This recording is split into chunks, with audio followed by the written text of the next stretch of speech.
Hello student, स्वागत है आपका डीएलएड सेकंड सेमेस्टर की मैथ की आज की क्लास में। तो आज की क्लास में हम अध्याय नंबर 4 जो है उसके बहुविकल्पी करेंगे, उसके अतिलघु करेंगे और लघु उत्तरीय प्रश्न हम आज की क्लास में करने वाले हैं।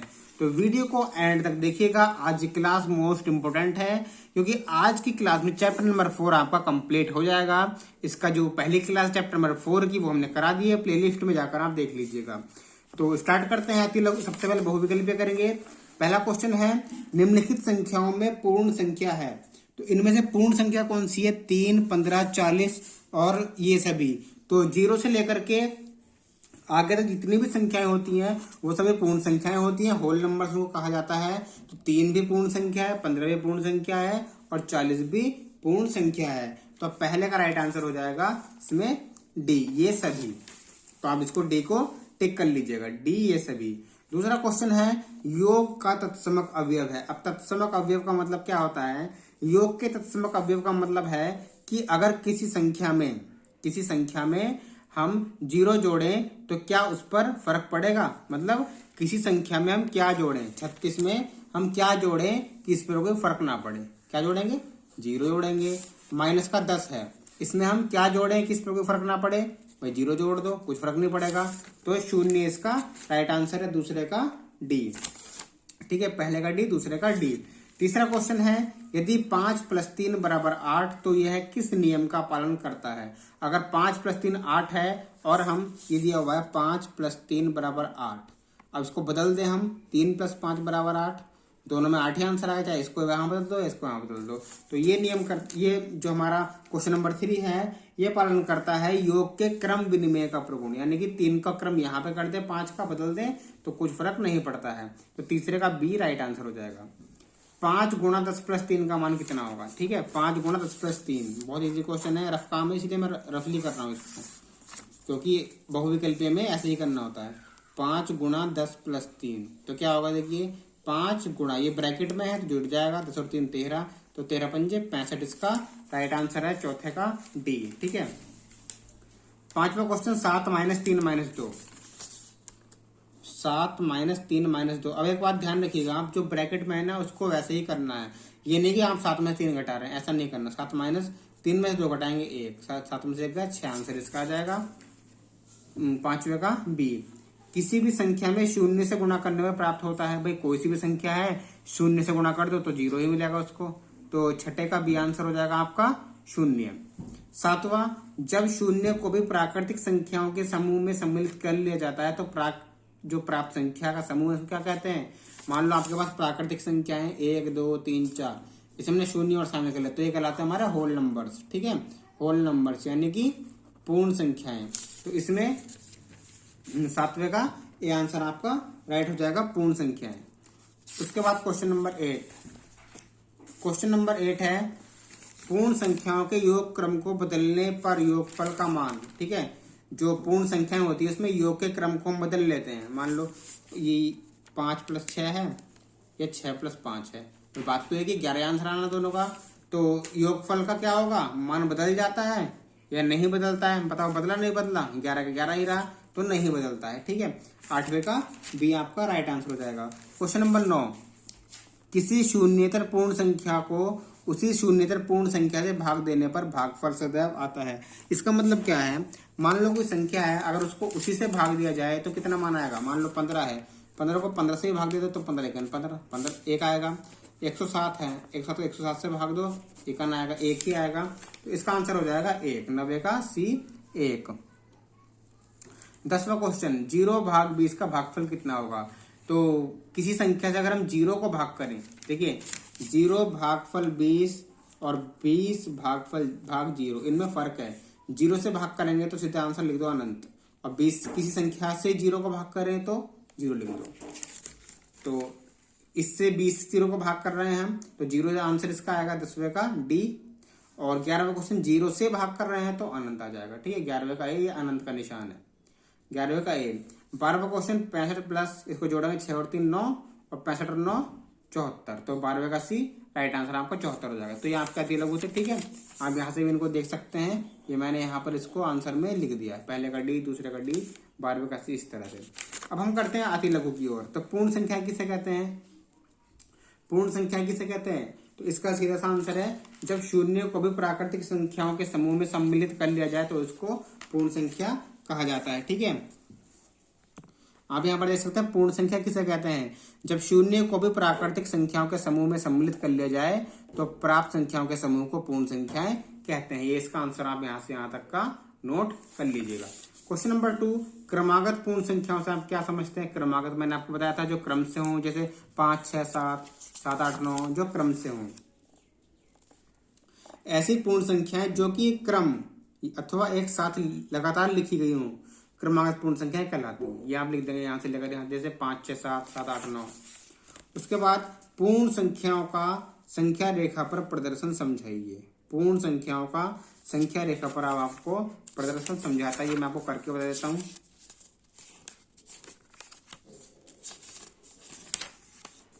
यह पूर्ण संख्याओं का संख्या रेखा पर प्रदर्शन। तो आप इसको इस तरह से कर सकते हैं, यहां आप लिख देंगे संख्या रेखा बनाएंगे ऐसी, उसमें लिख देंगे आप 0, 1, 2, 3, 4, 5, 6, 7, 8। बस यही आपका आंसर हो जाएगा पूर्ण संख्या। ठीक है, इसमें जो है आपकी माइनस की संख्या नहीं होंगी। ठीक है, वो पूर्णांक में होता है, तो सिर्फ 0 से लेकर के 8 तक की होंगी। ये नहीं कि आप माइनस भी दर्शा रहे हैं, सिर्फ इतना ही दर्शा दीजिएगा, काफी है। उसके बाद नेक्स्ट क्वेश्चन की ओर हम बढ़ते हैं। नेक्स्ट क्वेश्चन है आपका चौथा, निम्न पूर्ण संख्याओं के योग को संख्या रेखा पर निरूपित कीजिए। ये आपको करना है क्वेश्चन। ठीक है, करते हैं इसको हम। क्वेश्चन नंबर 4 है आपका ये। क्वेश्चन नंबर 4 देखिए, सभी को करेंगे। पहले 4 + 6, फिर 8 + 5, 8 + 6, 3 + 7, 6 + 7, 5 + 2, 3 + 8। पहले करते हैं 4 + 6। ठीक है, चौथे का 4 + 6।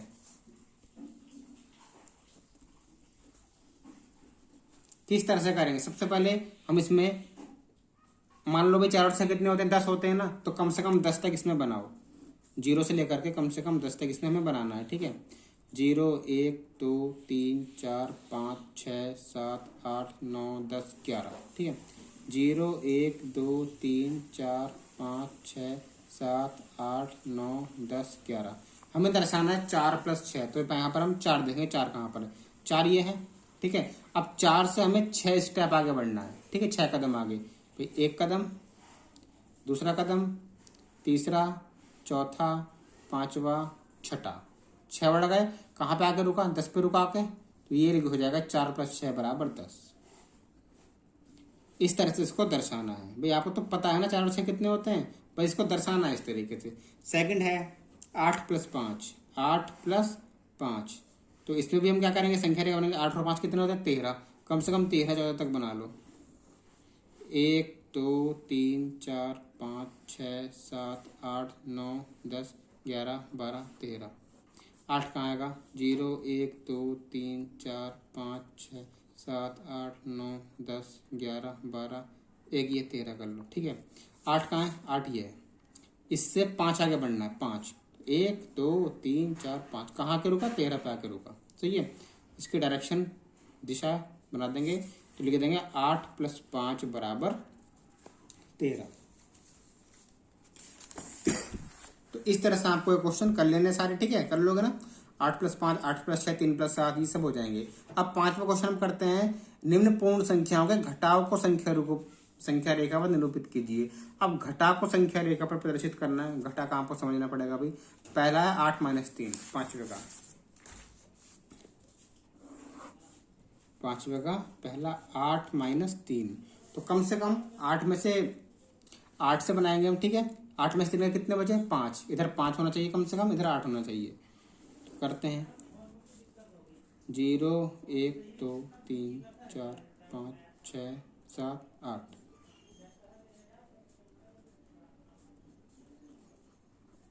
ठीक है, 8 -3 है ना, तो माइनस के लिए हम पीछे चलते हैं। ठीक है, 3 कम चलेंगे यहाँ से। 1, 2, 3 कहाँ के रुके हम? दिशा करेंगे जैसे चल रहे हैं ऐसे। प्लस में ऐसे थी तो ऐसे चेक करा था, माइनस में ऐसे तो ऐसे करेंगे। तो कहाँ पे आके रुके हम? 5 पे आके रुके। तो हम लिख देंगे 8 - 3 = 5। तो ये हो जाएगा। ठीक है, दूसरा 6 - 4 कर लेते हैं क्वेश्चन। 6 - 4, ठीक है। चलो इसी में कर लेते हैं सुधार। यहाँ पे 6 है, हमें 4 कदम आगे बढ़ना है, इसमें पीछे चलना है 4। 1 2 3 4, फिर 6 में 4 का 2 बचेंगे, 2 पे आके हम रुक गए। तो लिख देंगे हम 6 - 4 = 2। इस तरह से जो हमें घटाव के प्रश्न कर लेने हैं। अब करते हैं हम गुणा का। क्वेश्चन नंबर 6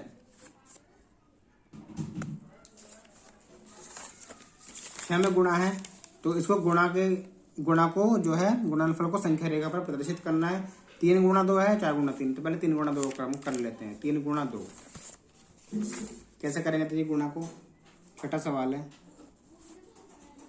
ये सब मैंने आपको पिछली क्लास में बेसिक समझाया होगा, आप वहां जाकर देख सकते हैं। भाई 3 दूनी कितनी है ना, 3 × 2, 3 दूनी कितना, तो 6 होता है। कम से कम 6 7 तक कर लो इसमें। 0 1 2 3 4 5 6 7, 0 1 2 3 4 5 6 7, तो 3 बनाएंगे पहले, ठीक है। 1 2 3, यहाँ पे आकर रुक गए 3 पे। अब मतलब क्या है, 3 को 2 बार करना है, तो एक बार ये हो गया, एक बार और करो, जब 2 लिखा तो एक बार और करो। 3 स्टेप, 1 2 3, यहाँ पे आ जाएगा। ये हो गया हमारा 3 × 2 = 6। एक और कर लेते हैं हम, 7 × 2, ठीक है।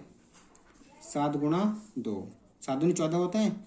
चलिए 14 स्टेप करते हैं। 0 1 2 3 4 5 6 7 8 9 10 11 12 13 14, 0 1 2 3 4 5 6 7 8 9 10 11 12 13 और ये 14, 7 करेंगे। 1 2 3 7 यहाँ पे है, ठीक है। इसका मतलब क्या है, 7 एक बार हो गया, इसको एक बार और करो, 7 और बढ़ो आगे। 1 2 3 4 5 6 7 यहाँ पे, ठीक है। तो कितना होगा, 7 दूनी 14 पे आकर रुके ना, 14 इसका आंसर हो गया। अब एक और कर लेते हैं हम, 2 × 3, 2 × 3, 0 1 2 3 4 5 6 7 8, 0 1 2 3 4 5 6 7 8, 2, यह 2, 3 बार करो इसको, 2 1 2, 2 हो गए, 1 2, तीसरी बार ये हो गया। तो कहाँ पे आकर रुके हम, 6 पे आकर रुके, तो लिख देंगे 2 × 3 = 6। इस तरह से जो है गुणा को संख्या रेखा पर दर्शाया जाता है। अब हम करते हैं इसका 7वां क्वेश्चन। 7वां क्वेश्चन क्या है, 0/1050, बहुत ईजी है।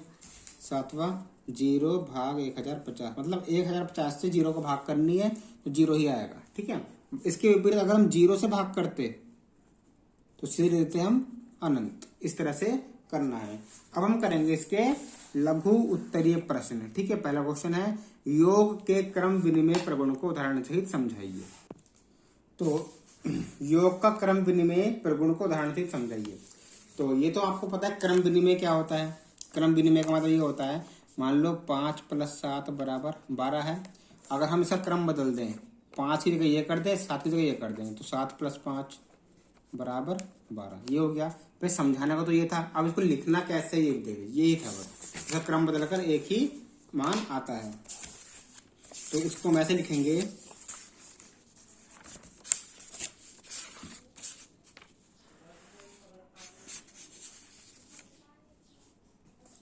योग का क्रम विनिमय प्रगुण, पूर्ण संख्याओं के योग क्रम को बदलने पर, ठीक है। पूर्ण संख्याओं के योग क्रम को बदलने पर योगफल पर कोई प्रभाव नहीं पड़ता है, ठीक है। अतः योगफल अपरिवर्तित रहेगा। जैसे 4 + 3 7 था, अब 3 को यहाँ कर दो, चाहे 4 को यहाँ कर, इन दोनों को बदल दो आपस में, 3/7 रहेगा। मतलब योगफल जो है वो ऐसे का ऐसे ही रहेगा, ठीक है, बदलेगा नहीं। तो यहाँ से लेकर के हम यहाँ तक इसको लिख देंगे। उसके बाद हम अगले क्वेश्चन में बढ़ते हैं।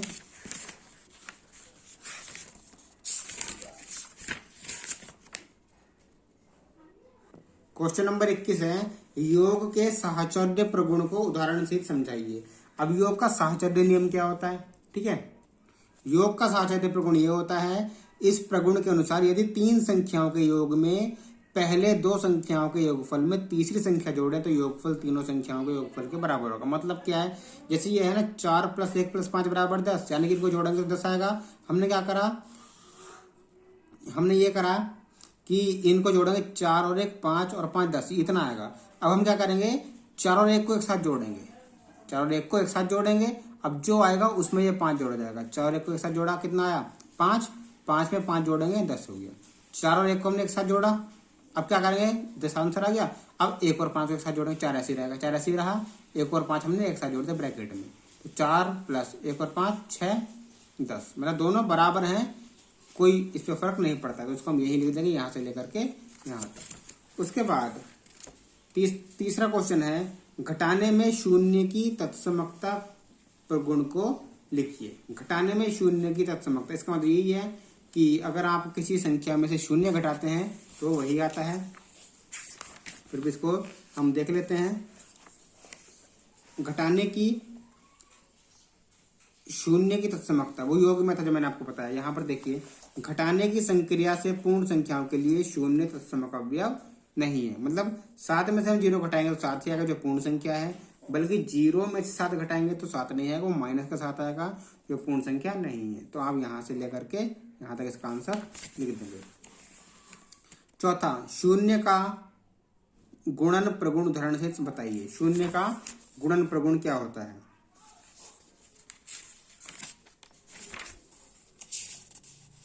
तो शून्य का गुणन प्रगुण ये होता है कि इस प्रगुण के अनुसार किसी भी संख्या में शून्य से गुणा कर दो तो गुणनफल शून्य प्राप्त होता है। 10 में शून्य से गुणा कर दो 0 ही आएगा। 512 में 0 से कर दो, 1002 में 0 से कर दो, 10 लाख में 0 से कर दो तो 0 ही आंसर आएगा। इसका आंसर आप यहाँ से लेकर यहाँ तक उदाहरण सहित लिख दोगे। चौथा क्वेश्चन हो गया। पांचवा, गुणन घटाने का वितरण नियम की व्याख्या कीजिए। ठीक है, गुणन घटाने का वितरण नियम की व्याख्या कीजिए। गुणन घटाने का वितरण नियम ये है, इसको क्या करेंगे, पूर्ण संख्याओं में गुणन घटाने का वितरण नियम का पालन करता है। इसका मतलब क्या है, जैसे ये है, देखिए 3 गुणा 6 माइनस 8 बराबर 3 गुणा -2, 6 में 8 का -2 बराबर 3 दूनी -6। अब हम क्या करेंगे, इसकी इससे गुणा करेंगे, इसकी पूरे ब्रैकेट में गुणा करेंगे। 3 गुणा 6 और 3 गुणा -8, तो 3 गुणा 6 और 3 गुणा -8, 3 6 18 -24 बराबर -6। इस तरह से दोनों आंसर बराबर होंगे। ये चाहे एक साथ कर लो ब्रैकेट में, ये दोनों गुणा करो तो -6 ही आंसर आएगा। इसको आप लिख देंगे। उसके बाद छठा क्वेश्चन, शून्य से पूर्ण संख्याओं में भाग प्रगुण को समझाइए। शून्य से किसी संख्या में भाग करेंगे तो क्या आएगा, अनंत आएगा। ये आपको मैं बताया था। शून्य में ये है, शून्य से पूर्ण संख्याओं में भाग, तो किसी भी संख्या में शून्य से भाग देने पर प्रक्रिया को परिभाषित नहीं किया जा सकता है। मतलब जैसे हम 9 को शून्य से भाग करेंगे तो भाग संक्रियाओं करने पर अनंत प्राप्त होता है। ठीक है, ये लिख देंगे आप यहाँ, ये वाला। उसके बाद हम करते हैं अगला क्वेश्चन, शून्य में किसी शून्येतर पूर्ण संख्या से भाग उदाहरण से समझाइए। अब शून्य में किसी संख्या से करेंगे भाग, ठीक है, तो क्या आएगा, शून्य ही आएगा। ये देखिए, किसी पूर्ण संख्या में शून्य में भाग करने पर भागफल जो है वो शून्य आता है, ये लिख देंगे हम उदाहरण। उसके बाद, क्या दो विभिन्न शून्येतर पूर्ण संख्याओं, कोई दो विभिन्न पूर्ण जो है शून्येतर पूर्ण संख्याएं हैं, ठीक है, मतलब उनका जो भाग है दोनों संख्याओं का वो 1 आता है। तो ए व बी के लिए a भाग b प्लस b बराबर a संभव है। देखिए क्या कहा गया है, 8वां क्वेश्चन है, कोई दो विभिन्न शून्येतर पूर्ण संख्याएं हैं a और b, ठीक है, इनको भाग करके 1 आता है। कितना आता है, 1। मतलब हम a की जगह b लिख सकते हैं, ठीक है, a की जगह b लिख सकते हैं, तभी तो 1 आएगा। तो क्या ये संभव है, a भाग b प्लस b बराबर a? देखते हैं इसको। a यानी कि a की हम जो है b की जगह a रख देंगे, a भाग b प्लस b बराबर a, ये संभव है या नहीं? तो हमने जो है a की जगह b रखा या b की जगह a रखा, तो b की जगह हम a रख देंगे, a भाग b की जगह a रखो, यहाँ भी a रखो। तो क्या करेंगे, पहले भाग करेंगे, a से a को भाग करा, कितना आया, 1 आया प्लस a, नहीं, यह संभव नहीं, 1 प्लस a आएगा, तो लिख देंगे यह संभव नहीं। तो इस तरह से जो है आपका चैप्टर नंबर 4 कंप्लीट हुआ। अब नेक्स्ट क्लास में आपको चैप्टर नंबर 5 कराया जाएगा। तो मिलते हैं नेक्स्ट क्लास में। Thank you.